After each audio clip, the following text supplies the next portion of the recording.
Bonjour à tous. Donc effectivement, je vais vous montrer l'usage qu'on a pu faire de Digdash, entre autres, pendant la période qui nous préoccupe, de données Covid. Alors je vais commencer par me présenter. Alors, est-ce que ça fonctionne? Voilà. Alors, donc moi je suis Xavier Vitry, je suis directeur de projet dans un service de la direction du numérique des ministères sociaux. Qui s'appelle le service à compétence nationale des systèmes d'information mutualisés des ARS. Voilà, donc c'est un peu long. L'idée, en fait, les ARS ont été créés en 2010 avec la fusion de services régionaux de santé pour mettre en œuvre la politique nationale de santé en région et développer les spécificités régionales aussi dans toutes les dimensions de la santé qui vont en fait de la gestion de l'offre de soins à la prévention et à la gestion de la santé publique et en particulier de la gestion de crise. Donc ce service à compétence nationale a été créé en janvier 2020 et en fait il réunit une vingtaine de projets mutualisés pour les ARS, c'est-à-dire que les ARS se sont dotés ont mis en commun des ressources humaines et budgétaires de façon à construire collectivement des outils dans différents domaines décisionnels, santé publique ou des outils, on va dire, à objectifs internes de gestion des ressources humaines ou des choses de cette nature. Et ces projets, en fait, préexistent à la création du SCN. Cette direction récente a en fait récupéré des projets qui étaient mutualisés entre ARS pour consolider en fait les ressources humaines et avoir un pilotage coordonné, mais l'ensemble du dispositif en fait préexistait à la création du SCN. Donc c'est pas au 1er janvier on démarre avec 20 nouveaux projets, mais 20 projets qui préexistent et qui se fusionnent.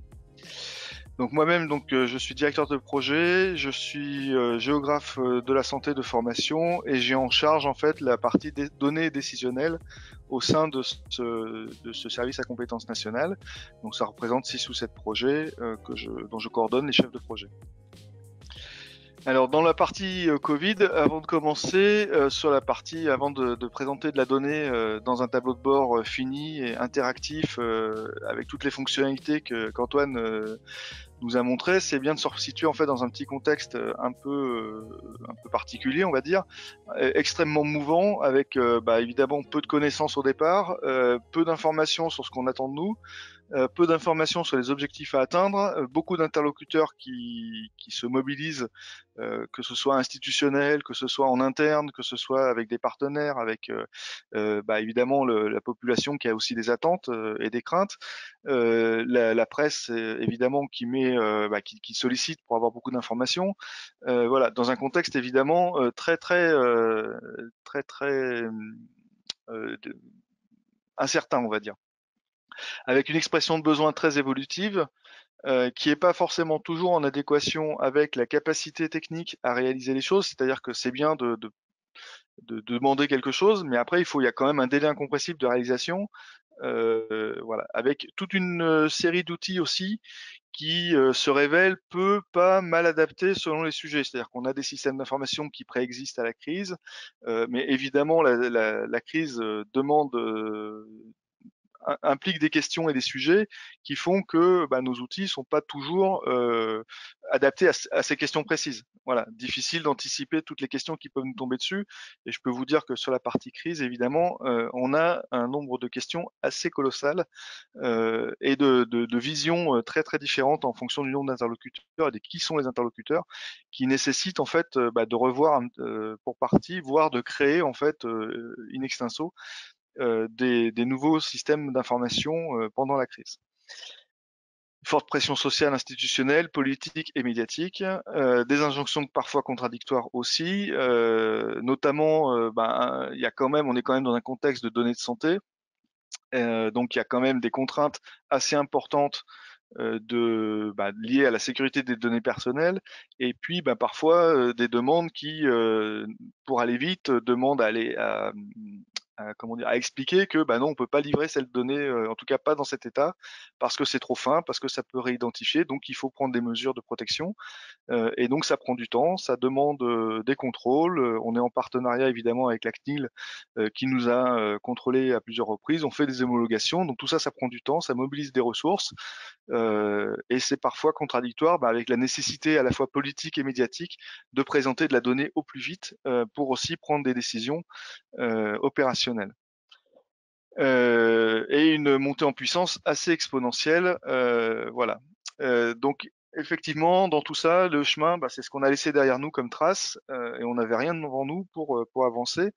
Et un géographe qui avance sans carte, ben voilà, ça c'est parfois un peu compliqué. Donc évidemment, j'étais pas tout seul, hein. On a toute une équipe de personnes qui coordonnent et c'est plusieurs dizaines, centaines de personnes qui se sont mobilisées à différents niveaux. Rien que sur les systèmes d'information, on est au moins, je pense, depuis le début de la crise, à plus d'une centaine de personnes qui se sont mobilisées, largement même, pour dans les différentes dimensions de la crise qu'on avait à gérer. Puisqu'évidemment, bon, il y a la partie données, mais il y a tout un tas d'autres sujets à gérer.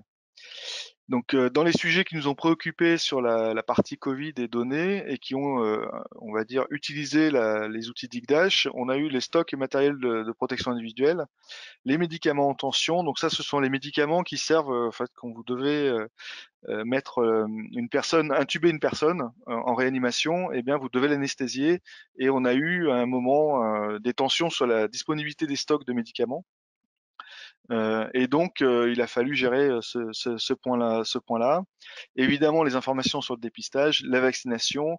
Donc, à chaque fois qu'on a un sujet, évidemment, ça se décline. Là, je l'ai décliné pour la vaccination, mais ça implique d'avoir des référentiels, d'avoir le suivi évidemment de la traçabilité de la vaccination, mais également toute la partie gestion de stock, approvisionnement, livraison, chaîne de froid, enfin toutes ces informations qu'on devait donc suivre et tracer tout au long du dispositif. Le contact tracing, ça c'est toutes les informations qui circulent concernant le suivi des personnes qui sont infectées au Covid euh, pour pouvoir les recontacter derrière. Donc là, c'est en partenariat avec l'assurance maladie qui faisait ce qu'on appelle le tracing de niveau 1, puis les ARS, le tracing de niveau 3, qui était vraiment au contact des personnes pour savoir comment ça se passait. Alors tous anti-Covid de la Direction générale de la santé, j'y reviens pas, mais c'était aussi une des applications centrales sur laquelle on a créé tout ça. Et le tout évidemment dans un environnement donc qu'on appelle HDS, donc hébergement de données de santé, donc avec des contraintes heureusement du reste, mais qui au quotidien facilitent franchement pas les choses dans la mise en œuvre du dispositif et c'est une vraie contrainte importante qu'on a respectée évidemment, mais qui voilà, impose un certain nombre de règles de cryptage, d'échange de données, toutes ces choses-là.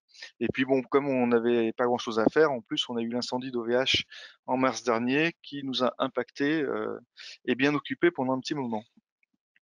Voilà, donc ça c'est le flux de données un petit peu des différentes sources d'informations qu'on pouvait avoir dans le dispositif.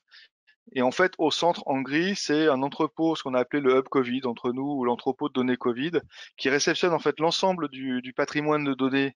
Alors, ça peut être des données pseudonymisées pour une partie d'entre elles, pour une partie d'entre elles des données nominatives, qui sont dans un environnement sécurisé, déconnecté d'Internet, avec des procédures, très très peu de personnes y ont accès. On a deux personnes, en fait, trois personnes, pardon, qui ont accès à cet entrepôt, qui sont ultra sécurisés, déconnectés d'Internet, qui passent ensuite par des systèmes voilà, de serveurs et des choses comme ça, qui permettent ensuite de distribuer la donnée aux destinataires sous forme, en fonction de ce que la loi nous autorise à faire, des missions que les personnes ont à accomplir et des objectifs à atteindre. Voilà. Donc évidemment, tout le monde n'a pas accès à tout. Les échanges sont tous scriptés, sécurisés, et chacun ne voit que ce qu'il a besoin d'en connaître, on va dire. Donc ça, c'est la partie hub et échange de données. Et puis une partie en fait qui est destinée au public ensuite sur les données du coup qu'on retrouve sur DataGouv ou dans les cellules de crise entre autres. Voilà un petit flux, ça c'est juste le flux d'informations et des partenaires qui traitent, c'est un focus sur la vaccination, donc ça vous donne une petite idée. Donc vous voyez que Datavac, en fait, qui est notre outil Digdash, on l'a appelé comme ça, Datavac, c'est un morceau du dispositif, mais en amont, en fait, j'ai vraiment voulu insister sur l'organisation et le traitement de la donnée en amont pour pouvoir présenter de l'information qui est fiable. Ensuite, il faut aussi gérer des référentiels. Donc, on a dû monter un système d'information en quelques jours pour identifier les centres de vaccination. Et cet exemple est extrêmement intéressant parce que derrière, en fait, on a tout de suite identifié ce point comme un point central. C'est-à-dire qu'on a créé cette. Alors, c'est un petit formulaire qui casse pas des briques, mais qui surtout a été mis immédiatement à disposition de tout le monde via DataGouv et qui du coup a servi de référentiel central sur les centres de vaccination. Et on a imposé en fait la création de ces aux ARS et à l'ensemble de nos partenaires le fait d'utiliser cet outil pour identifier un centre de vaccination. Ce qui permet ensuite de partager ce référentiel, alors qui est mis sur DataGouv à destination de toute personne qui souhaite le réutiliser. On a à peu près 20 ou 25 réutilisations annoncées dans DataGouv, mais surtout ça a permis à l'assurance maladie d'intégrer le dispositif, la liste, dans le système d'information de vaccination. Et du coup, quand on fait de la présentation dans Digdash, on peut rapprocher les centres de vaccination du référentiel et des données de vaccination. Donc là, on a toutes les sources, enfin différentes sources de mise à disposition des données en open data qui permettent cette réutilisation avec tous les travaux qui ont pu être faits, entre autres par Guillaume Rosier, entre autres. Mais en amont de ça, évidemment, il y a eu un peu de mobilisation pour permettre cette mise à disposition et ensuite faciliter la reprise d'informations. Alors après, évidemment, avec toutes les limites de qualité, de mise à disposition, parce que quand on fait les choses évidemment dans la précipitation, des fois c'est pas forcément d'une qualité exceptionnelle, mais les choses s'améliorent avec le temps. Et il y a eu vraiment cette volonté dès le départ de partager au mieux de ce qu'on avait, en tout cas, dans l'état où c'était, au fur et à mesure où on produisait l'information, avec parfois on se prend les pieds dans le tapis parce que les systèmes plantent, ça tombe, voilà. Alors, on va arriver sur la partie Digdash. Alors je suis pas autorisé à vous montrer les tableaux de bord interactifs, donc j'ai préparé quelques captures d'écran. Là, on est sur les tests de dépistage, donc on est à peu près à 150 millions de tests gérés. Et puis on a donc des informations qui sont domiciliées, soit en fonction du patient, soit en fonction du lieu de test ou de la typologie des tests, et d'un certain nombre d'informations qui sont mises à disposition. Donc ça, c'est mis à jour quotidiennement. Pardon. Hop, voilà. On a aussi. Ah, pardon. Là, j'ai oublié celui-là. Ça, c'était les médicaments en tension. Donc, c'est aussi celui-là, il est intéressant. C'était notre premier tableau de bord. Sur les médicaments en tension, on a fait en fait, l'idée c'était d'identifier les sites qui étaient en difficulté de stockage, qui avaient plus de médicaments, et la durée du nombre de jours qu'ils avaient devant eux, et d'identifier à proximité les établissements qui étaient en surstock et qui avaient 3 semaines au moins de stock devant eux, et avec la proximité géographique d'éventuellement pouvoir dire appelez tel hôpital, ils vont vous dépanner et puis on régularisera plus tard. Ça a été extrêmement utile, notamment, je crois qu'on a eu un ou deux cas en Corse où ça a vraiment sorti les gens d'ennuis sévères, où ils ont pu maintenir en réanimation ou mettre en réanimation des personnes et s'approvisionner, on va dire en mode dépannage dégradé, euh, durant l'été de 2020. On a eu vraiment, comment dire, on n'est pas passé loin, mais ça a permis de réguler au niveau du terrain les informations, et les ARS ont pu, grâce à ces informations, faire de la régulation entre établissements et ensuite régulariser les choses d'un point de vue comptable derrière. Sur la vaccination, donc vous voyez tous les onglets, en fait, ce sont des onglets qui sont derrière des informations, des bases de données, des sources qu'on a structurées et documentées avec Santé publique France, la CNAM, avec d'autres partenaires pour nous alimenter, et puis construire ces informations au fur et à mesure, donc d'informations. Et du coup, le fait d'avoir, par exemple, les référentiels de vaccination à disposition nous permet de pouvoir dire, par exemple, à la sécurité civile, quels sont les centres de vaccination qui sont opérés par la sécurité civile, et d'avoir l'activité de la sécurité civile ou la contribution de la sécurité civile à l'effort de vaccination. Ça peut être aussi dans les lieux de privation de liberté. On a aussi identifié on va dire, comme centre de vaccination fictif les lieux qui permettent ensuite à la justice de dire combien ils ont fait de vaccination dans les lieux santé dédiés aux prisons. Voilà, et ainsi de suite. Donc on a pu, grâce à ces référentiels, taguer les référentiels, les ajuster et ça se met à jour en temps réel dans les données. Il faut savoir que les données sont comptées à minuit. On récupère la base auprès de la CNAM et ce matin à 9h, c'était distribué à tout le monde.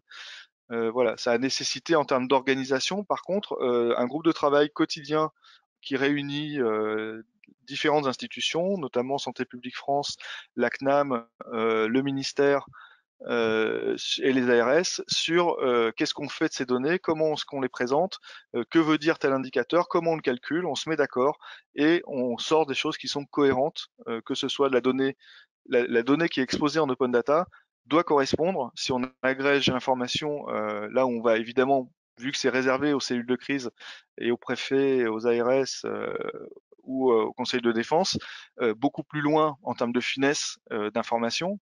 Mais l'information à échelon géographique comparable doit être cohérente et la même des deux côtés. Donc on s'appuie. Alors évidemment que les autorités ont des informations plus fines que celles qu'on livre au public, vous le comprendrez, mais en tout cas elles sont cohérentes avec celles qu'on livre au public aux échelons géographiques qui permettent de préserver vis-à-vis de la presse et du public les informations, on va dire, plus confidentielles. Voilà. Alors quelques volumes et puis après je laisserai la place aux questions. On a 4 espaces d'ISIDH qui ont été créés.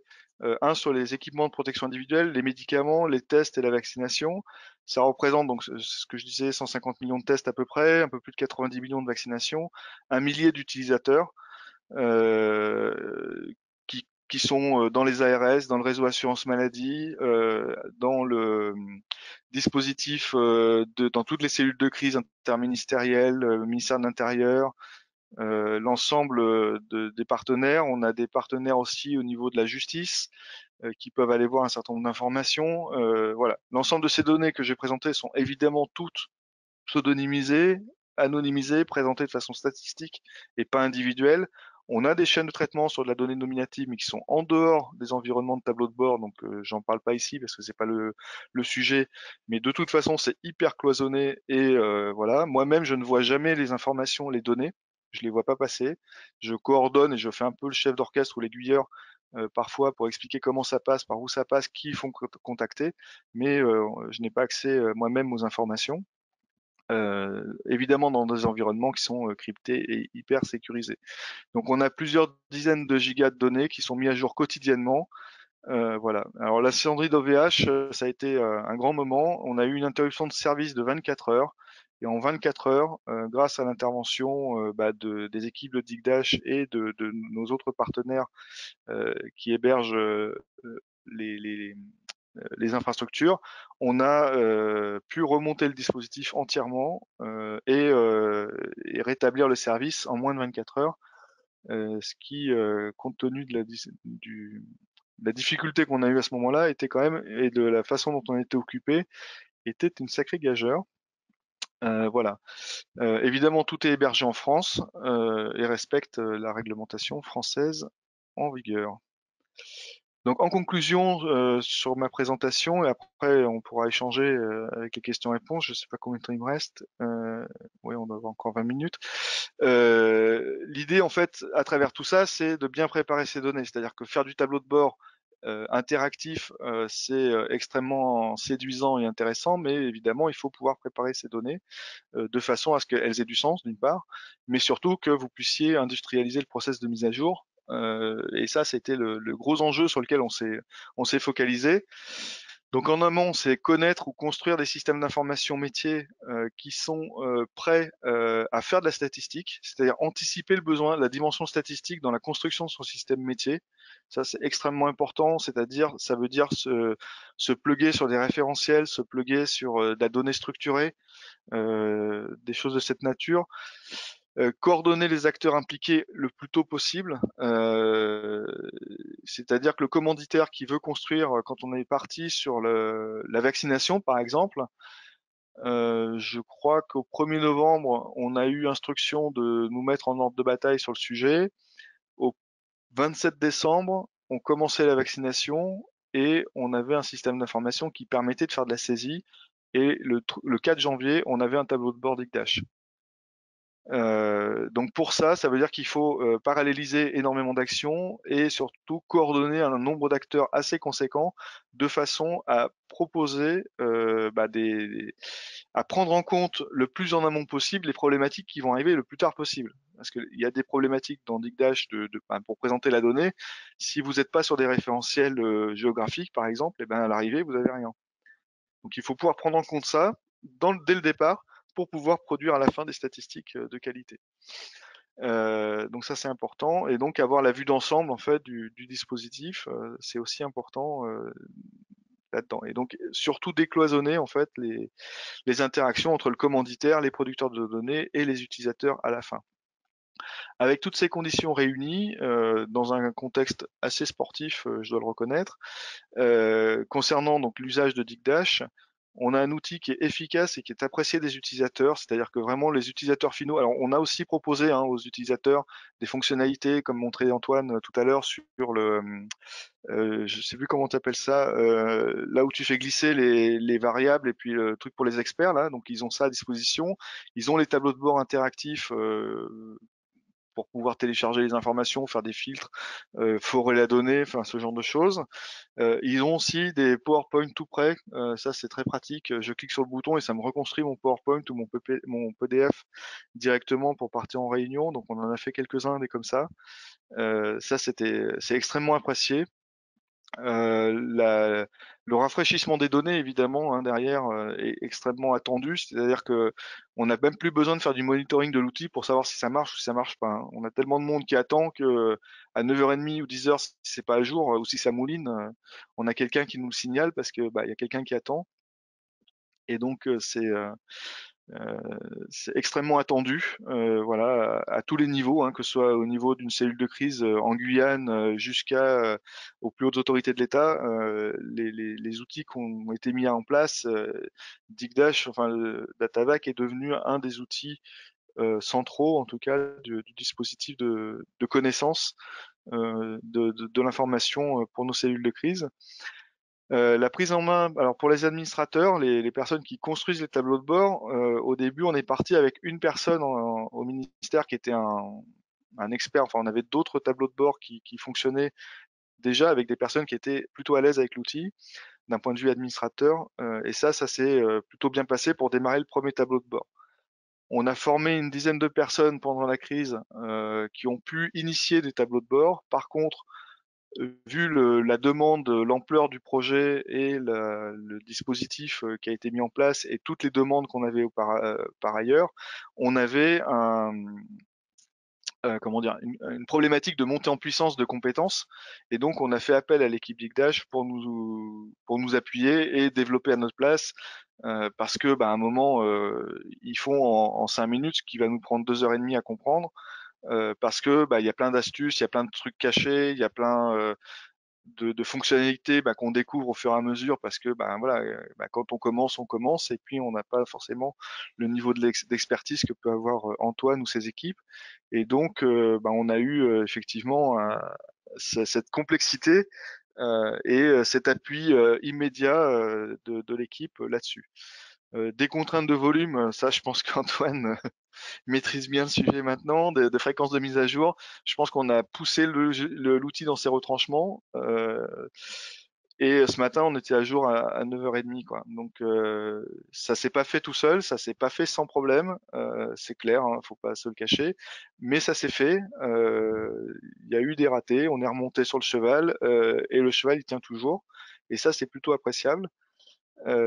Voilà, et je pense que vu les volumes et l'exigence de mise à jour, de disponibilité du service, voilà, c'est plutôt satisfaisant. Et puis c'est l'occasion aussi de remercier ici les équipes DigDash pour leur mobilisation, leur disponibilité, leur réactivité, parce que franchement, je pense qu'on n'aurait jamais pu monter un dispositif de cette nature avec des tableaux de bord aussi complexes et aussi nombreux, avec des évolutions quasi quotidiennes, des demandes d'évolution, de correction, d'interrogation, de mise en cohérence quotidienne, voire multi-quotidienne, plusieurs fois par jour. sans l'aide des équipes de DigDash et leur disponibilité. Donc, c'est l'occasion de remercier toute l'équipe. Voilà pour ma présentation. Je ne sais pas s'il y a des questions. Voilà. Est-ce On va te que les vous avez des transmettre. Merci en questions? tout cas merci pour la présentation. Voilà. Est-ce que tu me sens Marie jusque-là? Après, je peux en parler pendant des heures, hein, mais je pense que c'est mieux s'il y a des questions. Ouais. Merci beaucoup en tout cas pour cette intervention. C'est vrai que tu parlais de repousser les limites de l'outil, hein. C'est vrai qu'on est sur des volumes de données en chargement quotidien et parfois non incrémental parce que c'est compliqué, il y a beaucoup de retours en arrière. Xavier n'a pas précisé effectivement toute la complexité des données qui sont gérées, mais il y a du tagage sur les données qui est fait et donc on peut revenir sur 100 millions de lignes qui ont changé en une journée. Donc on est sur des. Alors, ça dépend des domaines, hein. Par exemple, sur CIDEP, on a réussi à faire de l'alimentation incrémentale parce que c'était possible. Mais dans d'autres domaines, effectivement, sur la vaccination, il y a plein de choses qui sont rajoutées pas forcément au même moment. Donc, on a des volumes de données importants et mises à jour tous les jours. Effectivement, on récupère les 100 millions de vaccinations et on les réintègre.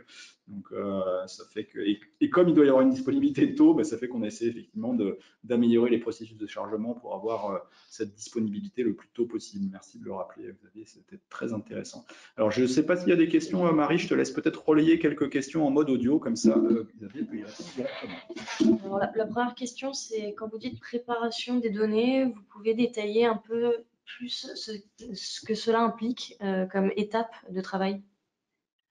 Oui, alors la préparation des données, c'est par exemple, ça va être, on va récupérer la donnée, par exemple, si je prends l'exemple de la vaccination, les médecins, enfin les personnels qui font la saisie dans les centres de vaccination, enfin sur les lieux de vaccination, qui font la saisie de la vaccination, vont répondre à un certain nombre de choses par rapport aux cases à cocher ou aux informations qu'ils vont faire.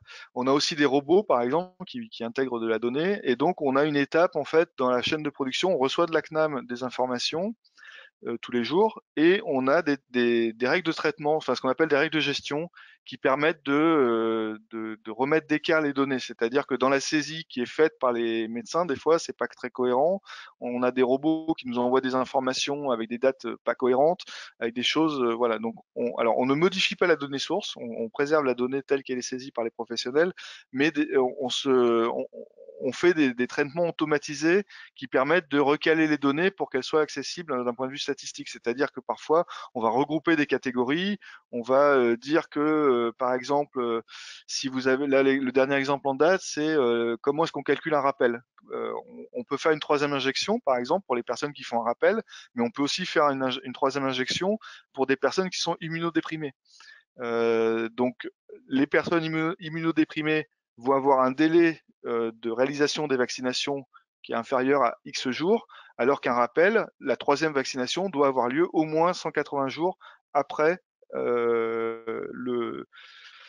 la seconde injection. Donc du coup, en prenant ces règles de gestion, ça nous permet en gros de taguer les données pour dire que c'est du rappel ou c'est du médical, et donc de pouvoir ensuite présenter la donnée dans Datavac ou auprès de nos partenaires, avec juste cette information médicale ou rappel, ce qui permet de simplifier le traitement et d'éviter que chacun décide, par exemple, de la borne de nombre de jours qu'il veut utiliser. C'est ça où on a ce groupe de travail qui était quotidien au début et qui maintenant est hebdomadaire, où on se met d'accord pour dire qu'on considère un rappel quand on a X jours entre la deuxième dose et la troisième dose. En dessous, on considère que c'est médical. Au-dessus, on considère que c'est un rappel de vaccination.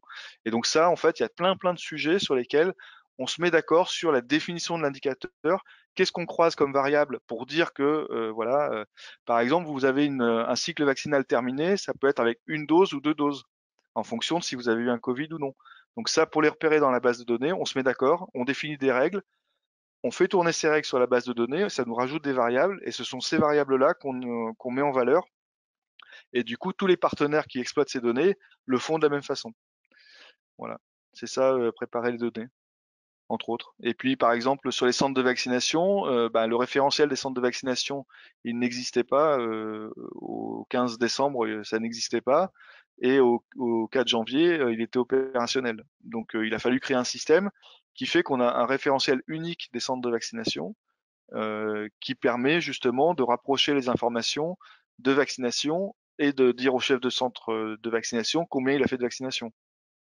et de lui donner quelques détails d'information, ce qui nous permet, nous, de suivre d'un point de vue logistique, par exemple, l'approvisionnement des centres de vaccination. Voilà. Donc si vous construisez, il faut vraiment construire, toiletter ces données, construire ces référentiels, et c'est tout ça qu'il faut prévoir en amont, quoi, et bien anticiper. Et là, juste pour information et compléter ce que dit Xavier, la donnée étant distribuée à autre chose que Digdash, elle est préparée un maximum en amont. Il y a des choses qui se font dans Digdash, des calculs qui ne peuvent se faire que dans Digdash, bien évidemment sur le calcul, les calculs qui sont dynamiques par rapport au défiltrage, mais les données sont préparées un maximum et nettoyées un maximum en amont de l'alimentation de Digdash parce qu'elles sont aussi distribuées à d'autres partenaires. Et ce qui était important, ouais.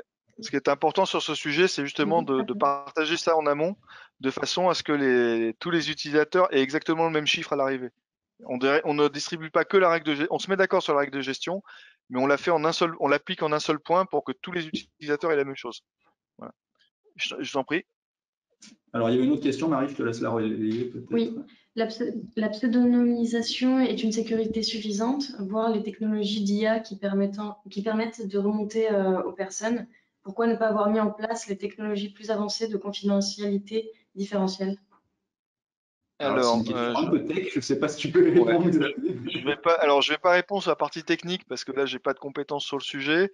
La pseudonymisation, elle est faite à partir, ça a été validé alors déjà par la CNIL et les autorités de l'ANSSI qui ont validé le process. C'est le nom, le prénom, la date de naissance, le genre, qui sont concaténés. Il y a une chaîne de traitement qui permet de toiletter un peu, enlever les caractères spéciaux, enlever les espaces, des choses comme ça. Et ensuite, ça passe dans une chaîne de traitement et ça nous sort un pseudo à 64 caractères. Alors après, est-ce qu'on peut le craquer ou pas? Là, j'avoue que j'ai aucune compétence sur le sujet. Mais en tout cas, ça a été validé par nos autorités et par la CNIL. Voilà, et c'est le process qui a été choisi. Après, je ne saurais pas dire pourquoi, puisque c'est dans les process amont, c'est-à-dire que c'est au niveau de la production des systèmes d'information métier où ils ont fait ces choix-là. Mais c'est en amont de ce que nous on reçoit ça en fait. Donc on fait avec. Mais pourquoi ils ont choisi ça? Voilà, je sais à peu près un petit peu comment ça fonctionne, quels sont les critères et ce qui a été choisi. Mais ensuite, qu'est-ce que le niveau de sécurité? Là, je ne saurais pas répondre. Je n'ai pas d'informations non plus à apporter là-dessus, parce que effectivement c'est très en amont de Digdash, mais c'est vrai que c'est un algorithme. C'est en amont du ministère en fait. Hein. C'est vraiment des choix qui sont arbitrés au niveau producteur. Et là, donc là, pour la vaccination, par exemple, c'est la CNAM qui produit. Pour les tests de dépistage, c'est en amont au niveau des systèmes de récupération des données de dépistage auprès des laboratoires. Je ne saurais pas dire pourquoi ils ont choisi ça plutôt qu'autre chose. Mais c'est vrai que c'est un algorithme en tout cas qui va à sens unique. On ne peut pas décrypter un pseudonyme pour en récupérer la clé. En principe, on peut pas. Après. Ouais, si. Est-ce qu'il y a d'autres questions à Marie? Non, j'ai pas d'autres questions. Du coup, je vais passer la main à Thomas Leroy. Merci beaucoup Xavier pour ton intervention. Merci à vous. N'hésitez pas pour les gens qui participent, si vous avez d'autres questions, à nous les relayer par email et puis nous on se fera effectivement chef d'orchestre pour les distribuer aux différents intervenants de cette présentation. Merci Xavier et on passe donc la main à Thomas.